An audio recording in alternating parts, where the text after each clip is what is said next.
Buenos días para todos. Buenos días, profe. Buenos días, profe. Buenos días, profe.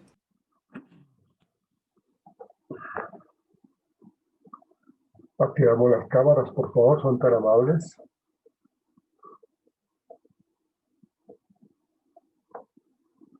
Laura Forero, Joana Ramírez, Tatiana, Jamie, Karen Contreras.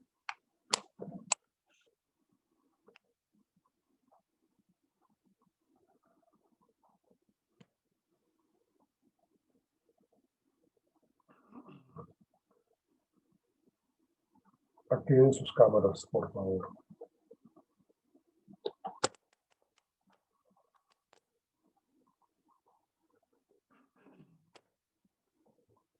Pero buenos días para todos, todas. No hay ningún caballero acá, ¿no? O sea, todos son señoritas. Sí, profe, tenemos 3 compañeros. Pero ahorita no Todos están. Juan.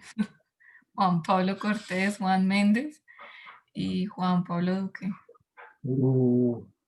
Ya, había un muchacho compañero tuyo que estuvo en clase de teorías y sistemas psicológicos. ¿Él está? Alejandro, no, él se Sí. retiró, entonces en este momento está como en cuarto, quinto. Pero regresó. Sí, él se reincorporó, pero está semestres atrás. Ya, ok. Sí, pero sí, bueno, dices tú que sí hay 3 muchachos, pero ahorita no están. Me refiero a eso, que ahorita no están en clase.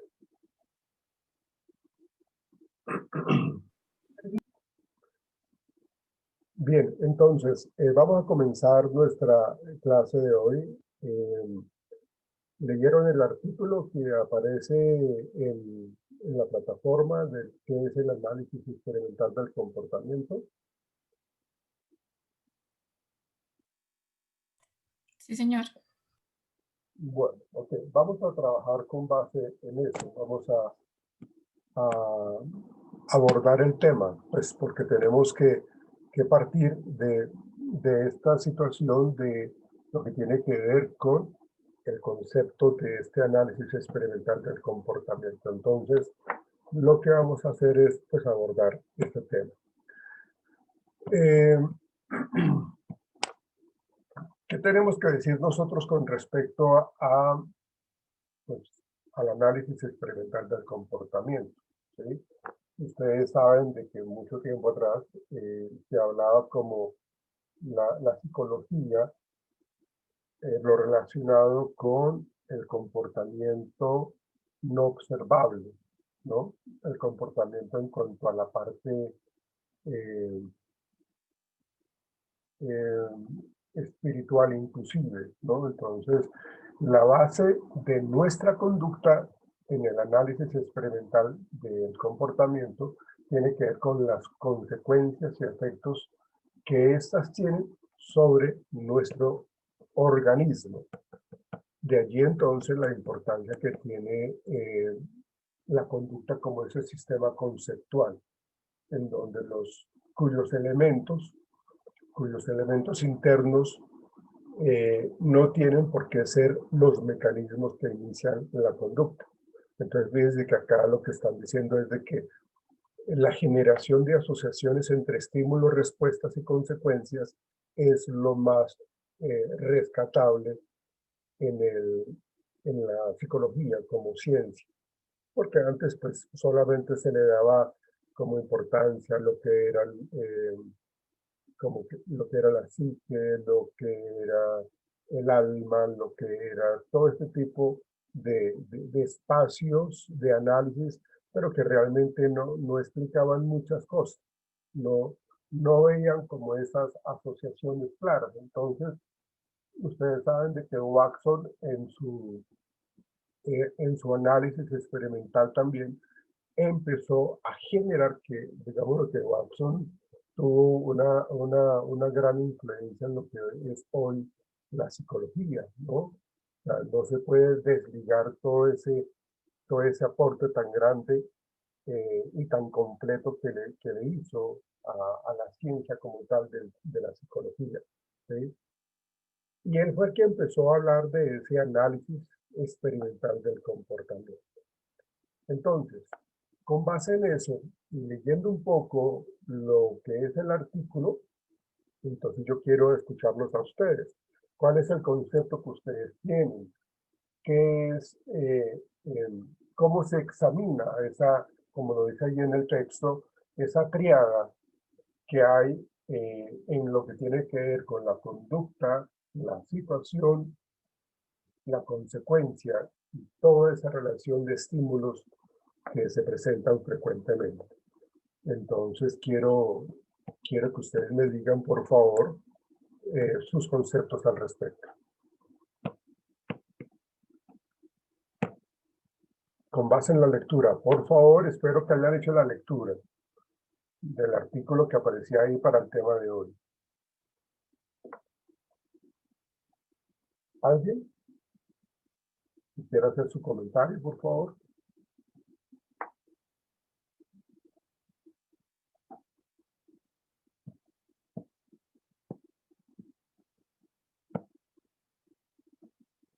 ¿Alguna persona, por favor?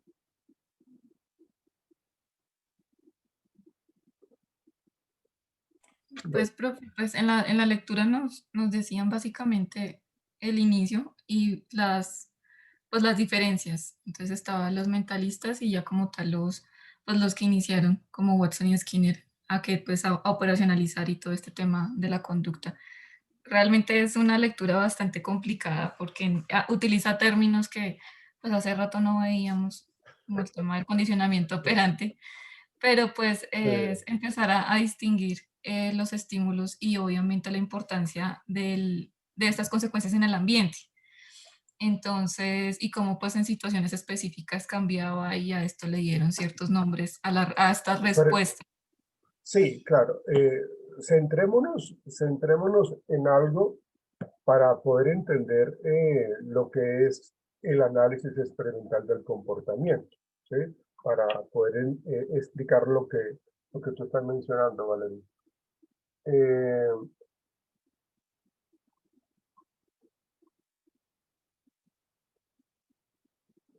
eh, la cuestión dice lo siguiente: estudiar y analizar los procesos a través de los cuales se determina por generar la conducta.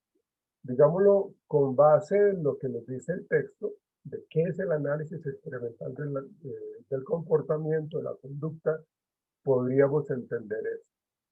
Simplemente lo que pretende es estudiar y analizar los procesos a través de los cuales se determina por generar la conducta. Y ahí es donde entra a jugar un papel importante una metodología experimental, que es operacionalizable, cualitativa y observable. Porque todo lo que se hacía antes era pues simplemente eh, observar los comportamientos y lo que sucedía en el alma de la persona, digámoslo de esa manera. Entonces, claro, hay una serie de conceptos que son bastante complejos, pero lo que pretende hacer el análisis experimental del comportamiento es estudiar eh, y tratar de unificar la ciencia psicológica como herramienta conceptual. Entonces, podemos decir que el análisis experimental de la conducta pretende descubrir las relaciones funcionales, como lo dice en el párrafo, entre la conducta y sus determinantes ambientales. Antes no le estaban dando relevancia a esa influencia ambiental. Y cómo estos últimos, estos determinantes ambientales, pueden ser eh, generadores entonces de asociaciones entre estímulos y consecuencias. Todo eso fue lo que empezó a trabajar prácticamente Watson en todos sus escritos y que pues ustedes saben de que Watson no terminó muy bien. De hecho fue desterrado del campo de la psicología, de la ciencia, porque no pues como porque no lo aceptaban la manera como él empezó a trabajar a nivel experimental. Entonces, claro, hay una serie de conceptos como los estímulos que los logran diferenciar para poder entender lo que es la modificación del comportamiento. Acuérdense, por favor, de que lo que estamos hablando nosotros acá es cómo nosotros modificamos conductas. Cómo, en última, lo que hacemos nosotros es modificar conductas.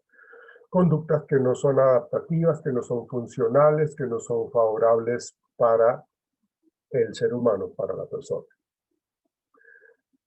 ¿Algún concepto adicional, Valerie,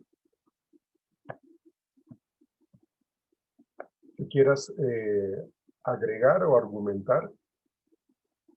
¿No? Señor.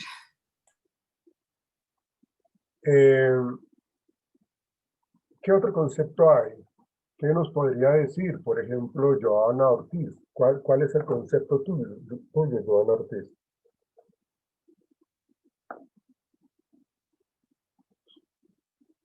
Con respecto a la lectura.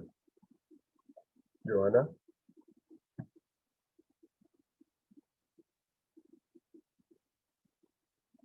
¿Está Joana?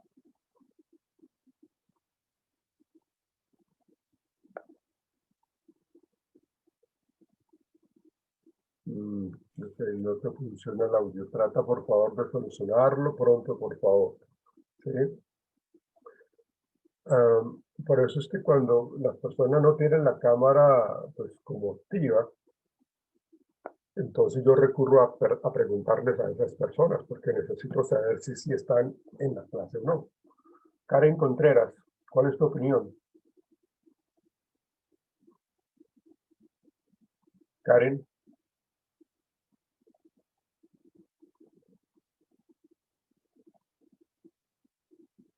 No sé si Karen Contreras está en clase o no. Joana Ramírez.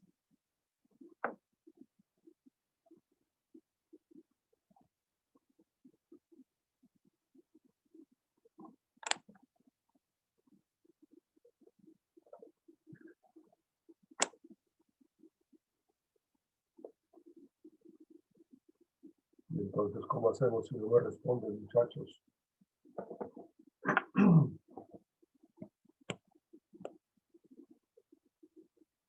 Esto es importante que lo tengamos claro, y es de que si nosotros no participamos en clases, si no argumentamos lo que estamos leyendo y cómo estamos entendiendo el tema, entonces pues uno va a entender de que todo está muy claro y se hacen pues evaluaciones así como muy relámpago, como unos quizzes, y si no si no tienen claro todo lo que se está tratando de entender y lo dejan así, pues lógicamente no les va a ir muy bien en la calificación.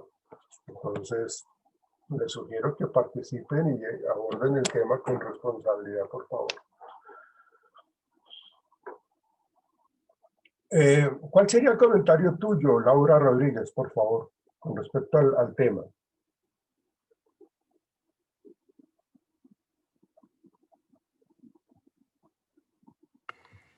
Bueno, profe, aparte de lo que ya mencionaron mis compañeras, también en la lectura se habla sobre los estímulos, que obviamente ya son eventos que nos ayudan con todo el tema del condicionamiento, que es de lo que habla el señor Pablot.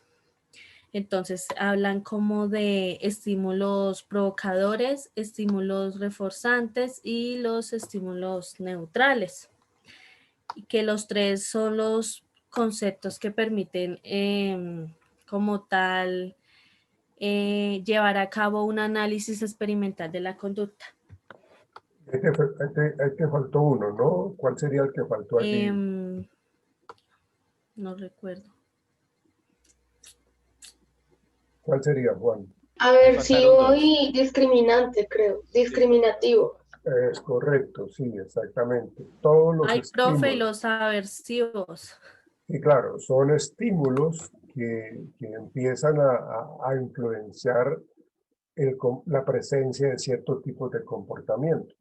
Pero fíjense que eso entra a partir de o a través de la interacción con el medio ambiente. Por eso, en el análisis experimental del comportamiento, lo que se pretende es estudiar esa influencia, se pretende estudiar la relación existente entre la selección natural, el reforzamiento de las conductas previas y la interacción con el medio ambiente. Entonces, fíjense cómo se logra determinar que los estímulos están allí generando influencia en nuestra conducta. ¿Me pueden, por favor, explicar los estímulos, cada uno de los estímulos, cómo los describen allí, por favor? Juan, que te querías hablar ahorita, Juan Duque, por favor, ¿quieres hacer una explicación de algunos de ellos, por favor? Sí, hola, hola, listo. Claro que sí. Bueno, ahí tenemos de los 5 estímulos.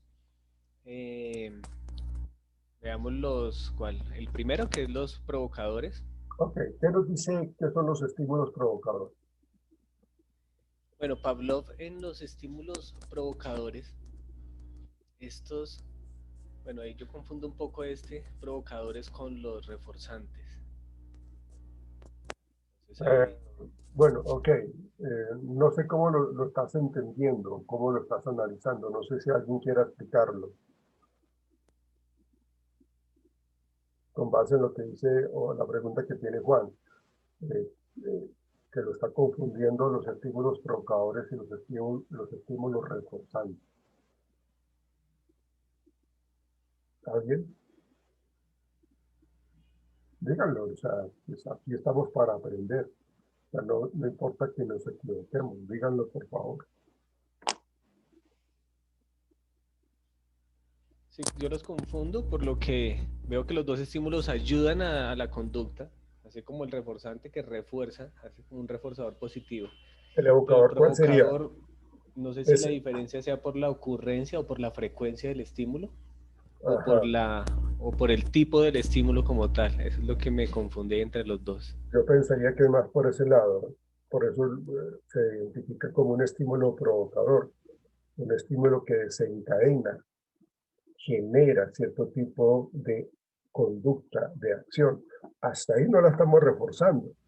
Ah, ok. El provocador es que estimula que se Que se genere esta presente. conducta, que se Claro, presente, o sea, que salga. Y el reforzante solo cuando ya está, ayuda a que se mantenga. claro. Cuando ya hablamos de reforzante, lo que hacemos nosotros es analizar la consecuencia para mí, si es una consecuencia favorable o no. Entonces, cuando hablamos de un estímulo reforzante es porque ya está generando, digámoslo así, una satisfacción o no satisfacción en mí, en la persona.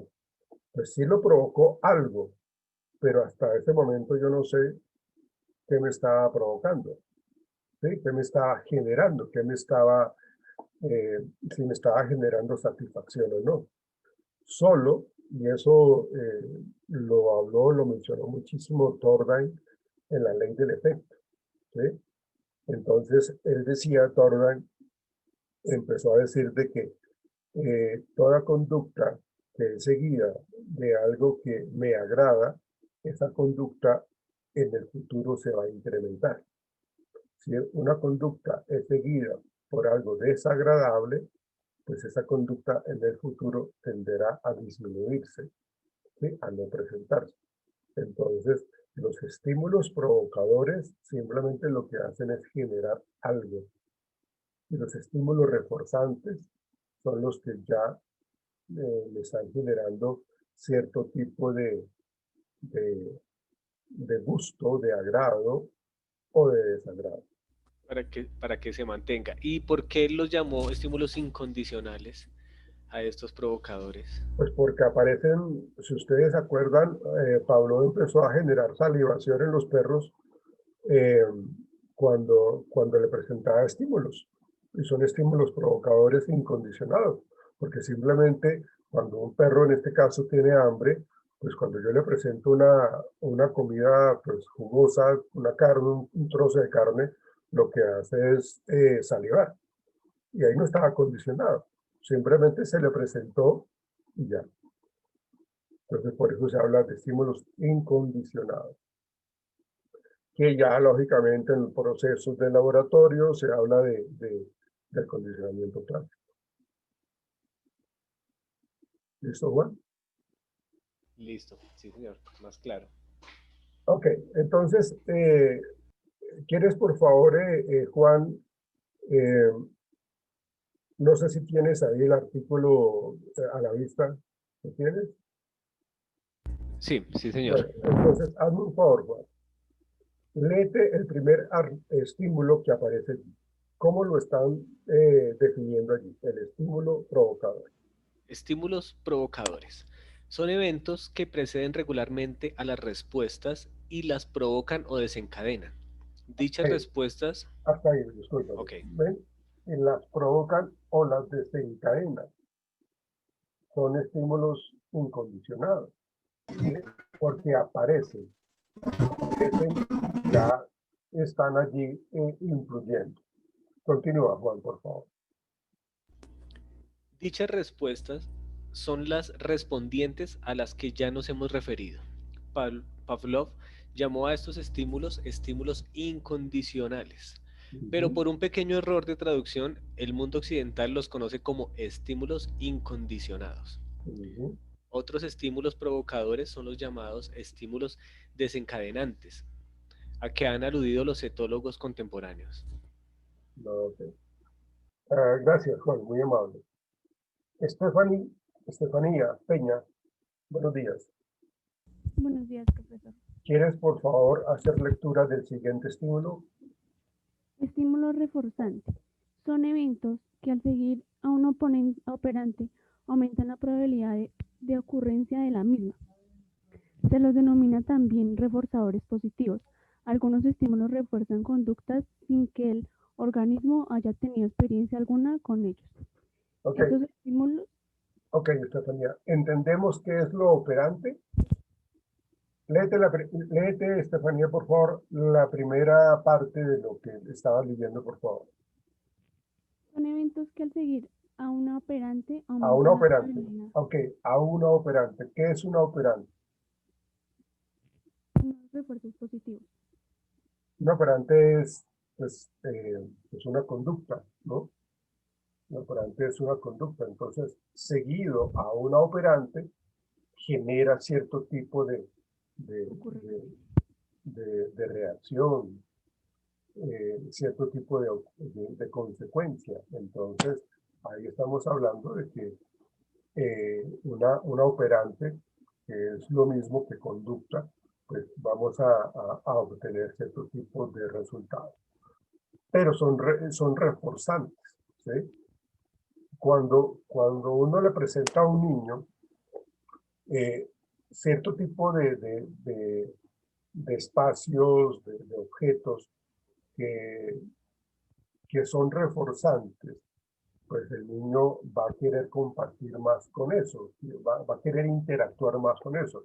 ¿Por qué? Porque le ha gustado y le ha generado cierto tipo de refuerzo, le ha generado cierto tipo de ganancia, digámoslo así, emocional, ¿sí? Pero si yo le coloco a un niño algo que para nada es significativo, para nada es reforzante, pues el niño no le va a prestar atención, el niño lo va a ignorar. ¿Ven? Entonces, la conducta se va a mantener porque es reforzante. ¿Sí? La conducta va a ser importante porque es reforzante. ¿Sí? Sigue, Estefanía, por favor. Ahí con el estímulo reforzante. Esos estímulos reciben el nombre de reforzadores primarios o incondicionados. Otros estímulos, en cambio, adquieren la función de reforzar conductas a través de la experiencia del organismo con ellos. Esos estímulos reciben el nombre de reforzadores secundarios o condicionados. ¿Cuáles serían los reforzadores secundarios? ¿Cómo aprendemos nosotros a que ese reforzador secundario sea importante para nosotros?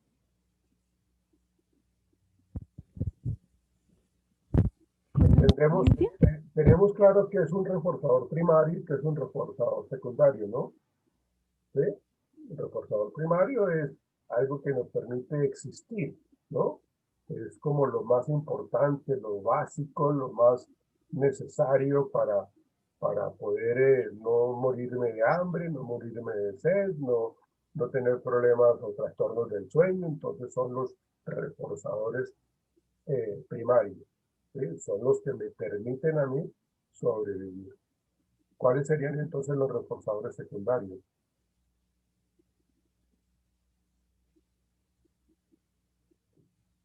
Que son aprendidos. ¿Cuáles serían? ¿Cuáles se les ocurre a ustedes que serían o que podrían ser? O sea, como tal una acción un poco más compleja, ¿no? Que nos, pues si son aprendidos, no sé, de pronto leer, escribir, hacer ciertos movimientos. No, no, Las funciones ejecutivas, ¿no? no. Planificar, guiar. Un reforzador secundario es una consecuencia aprendida de lo que yo recibo de los demás. O sea, si a mí me dan un abrazo y eso me genera a mí cierto tipo de satisfacción, eso se convierte para mí en un reforzador secundario, ¿no? Si a mí me dan un aplauso, eso se convierte en un reforzador secundario. Si a mí me dicen muy bien, lo felicito, excelente, eso es un reforzador secundario. ¿Quieres, por favor, leer esa parte, Estefanía, del reforzador secundario? Antes de esa parte, Estefanía. Otros estímulos, en cambio, adquieren la función de reforzar conductas a través de la experiencia del organismo con ellos. Estos estímulos reciben el nombre de reforzadores secundarios o condicionados. Exactamente. Adquiere la importancia a través de la experiencia. Adquiere la importancia a través de la experiencia. Entonces, yo aprendo de que, pues en una reunión laboralmente hablando, entonces yo me di cuenta cómo hicieron un comentario muy positivo de alguien y esa persona pues la felicitaron y esa persona le gustó muchísimo eso. Entonces, eh, eso yo lo aprendí por medio de la observación, pero resulta que también lo aprendí porque también me pasó a mí, ¿sí? En una reunión se levantaron, hicieron referencia a mi nombre y me aplaudieron. Para mí eso es ganancia, para mí eso es satisfacción. Entonces, con la experiencia aprendí de que esos reforzadores secundarios eh, se, se volvieron importantes para mí, porque pues, a quien no les gusta que lo alaben, a quien no les gusta que lo reconozcan en algún momento determinado. Entonces, ahí estamos hablando de esos reforzadores secundarios. ¿Sí me hago entender? ¿Sí o no? Sí, profe, ahí se podría hacer, no sé, de pronto una, con la economía de fichas, una relación. Sí, claro, de hecho la economía de fichas es un trabajo totalmente operante, ¿sí? Es algo que tiene que ver con la conducta que yo quiero modificar. Eso más adelante va a haber un módulo entero, perdón, una sesión entera para hablar de la economía de fichas. Porque la economía de fichas se utiliza muchísimo para la modificación del comportamiento. Entonces, por ejemplo, un reforzador secundario que de acuerdo a un listado de estímulos que yo quiero recibir, puede estar el que lo reconozcan públicamente a uno como alguien importante, que el nombre de uno salga a flote y que se lo reconozcan. Entonces, eso puede ser como una manera de reforzar cierto tipo de conducta. Pero aparecen estos reforzadores precisamente porque eh, estamos teniendo conductas que son importantes para el contexto, entonces por eso me la refuerzan en último. Bien, gracias, Estefanía. Bueno. Paola Guerrero.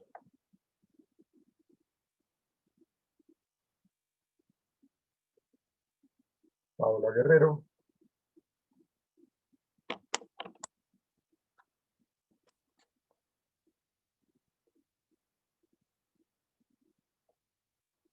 ¿No está Paola?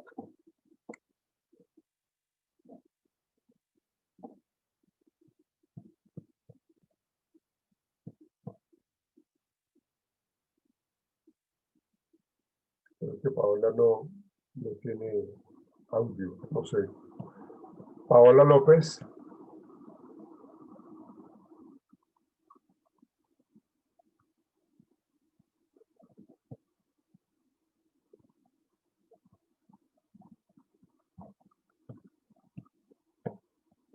Va a tener que tomar nota porque pues, no me están respondiendo algunas personas. Daniela Garcés, por favor. ¿Quieres hacer lectura del siguiente estímulo, por favor? Sí, profe, ya un momento. Estímulo aversivo. Son eventos que aumentan la probabilidad de ocurrencia de las respuestas que los eliminan. Cuando la eliminación de un estímulo aversivo mantiene o aumenta la tasa de respuesta de un organismo, dicho estímulo recibe el nombre de reforzador negativo. Téngase presente que los reforzadores, sean positivos o negativos, aumentan la probabilidad de ocurrencia de una operante. Los positivos la aumentan al ocurrir como una consecuencia de la operante y los negativos la aumentan al ser eliminados por la operante. La observación anterior es pertinente porque uno de los errores más comunes es el de identificar el reforzamiento negativo con el castigo, siendo así que se trata de procesos claramente distintos. En el castigo, la probabilidad de ocurrencia de una operante disminuye al ser esta seguida por un estímulo aversivo. Como se puede ver en la situación de reforzamiento negativo, la probabilidad de ocurrencia de una operante aumenta porque ésta elimina un estímulo aversivo. Exactamente. Ahí estás mencionando algo muy importante y es que cuando se habla de la eliminación de un estímulo aversivo, bueno, les voy a dar un ejemplo. Cuando yo tengo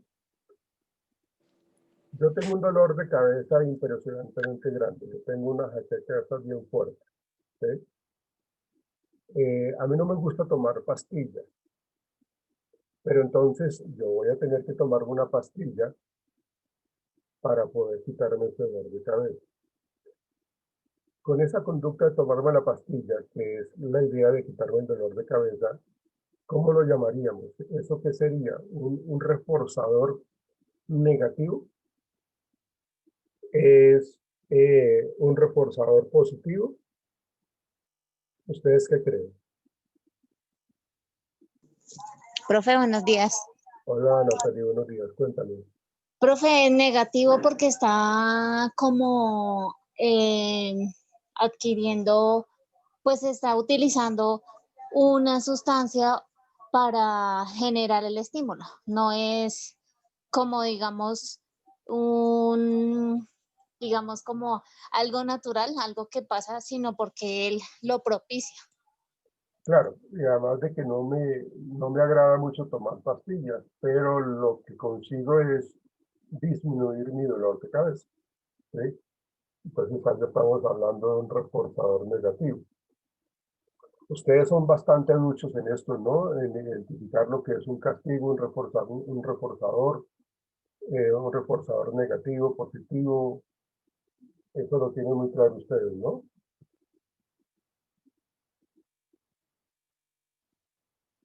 Espero que sí. Espero que sí ya lo tengan supremamente claro porque es supremamente importante en los procesos terapéuticos. ¿Ah?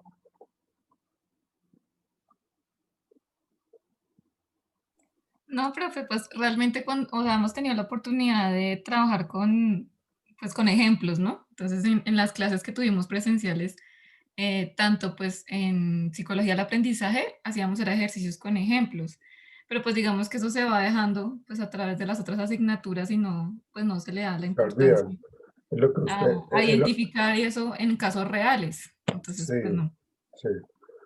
Es muy importante que se haga transferencia del aprendizaje, es decir, de que ustedes pongan en práctica todo lo que ustedes aprenden para precisamente evitar el olvido. Hay una teoría que se llama la teoría del desuso. Si yo no utilizo o dejo de utilizar algo, pues, lógicamente eso se va a, digámoslo así, si yo dejo de utilizar mi brazo derecho, entonces eso se va a atrofiar. Mi brazo derecho se va a atrofiar. Por eso cuando a uno, pues uno sufre un accidente y se fractura el brazo y se lo inmovilizan, lo enyesan, entonces, como eso dura quieto un mes, 2 meses, 2 meses y medio, entonces cuando yo dejo de utilizar, de mover mi brazo, me tienen que mandar a terapia física para que me hagan entonces nuevamente tener la posibilidad de mover mi brazo porque pues se me atrofió. Entonces, lo mismo pasa con la parte de la memoria. Si yo no la ejerzo, si yo no practico, si yo no repaso, pues esto se va a olvidar. Nos va a sacar ahorita en el portátil, nos va a sacar ahorita